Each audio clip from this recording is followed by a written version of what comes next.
Halo semuanya, kami dari kelompok 12 kali ini akan membahas mengenai teknik analisa keuangan. Seperti sebelumnya, kami akan menerapkan materi ini pada laporan keuangan PT S Hardware Indonesia Tbk.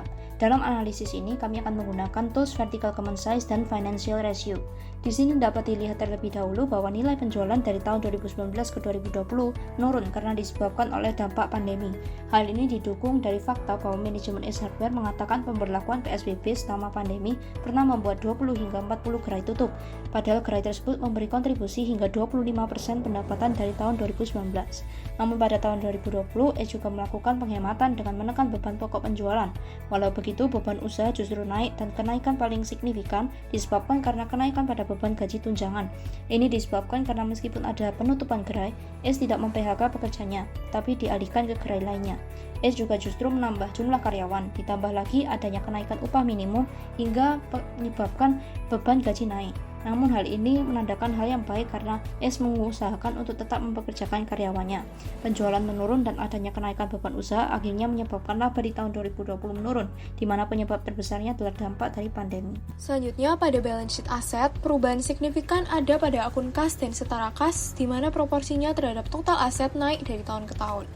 Hal ini memang dilakukan oleh pihak manajemen dalam mengelola likuiditas dan simpanan untuk operasi utama perusahaan, apalagi di masa pandemi. Perubahan signifikan juga terjadi pada akun persediaan yang semakin turun. Hal ini disebabkan karena total aset memang meningkat sehingga membuat persentase persediaan semakin kecil. Kemudian, pada liabilitas dan ekuitas tidak terjadi perubahan yang signifikan dari tahun ke tahun. Selanjutnya, kami akan menganalisa dengan menggunakan financial ratio. Activity ratio ini untuk mengukur efektivitas perusahaan dalam menggunakan asetnya. Yang pertama ada inventory turnover. Perputaran inventory ACE paling baik ada di tahun 2019 karena pada tahun itu nilai penjualan ACE naik sehingga persediaan bisa berputar lebih cepat. Namun, inventory turnover kembali turun pada tahun 2020 karena adanya penurunan penjualan selama pandemi. Contoh untuk menginterpretasikan data ini adalah pada tahun 2020, barang perusahaan berputar 1,53 kali, dan satu barang butuh waktu sekitar 239 hari atau 7,8 bulan untuk terjual.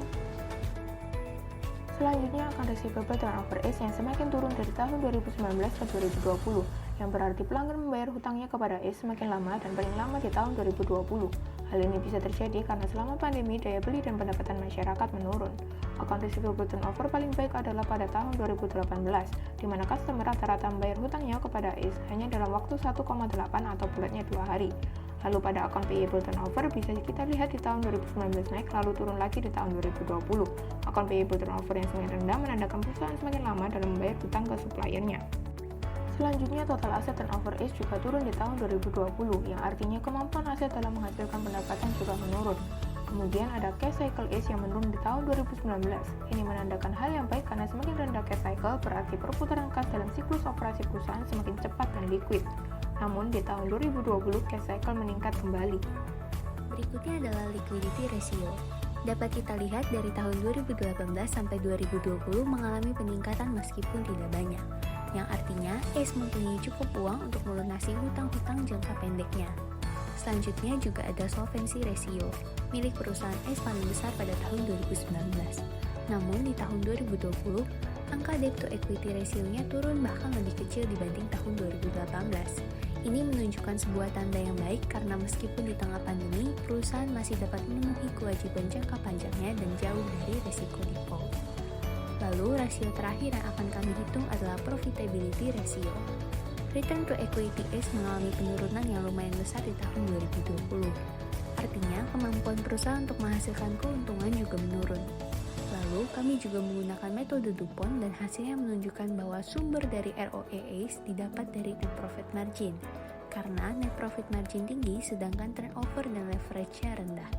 Artinya, laba per unitnya tinggi sehingga itu yang membuat perusahaan mendapatkan laba. Demikian analisa dari kelompok kami, sekian dan terima kasih.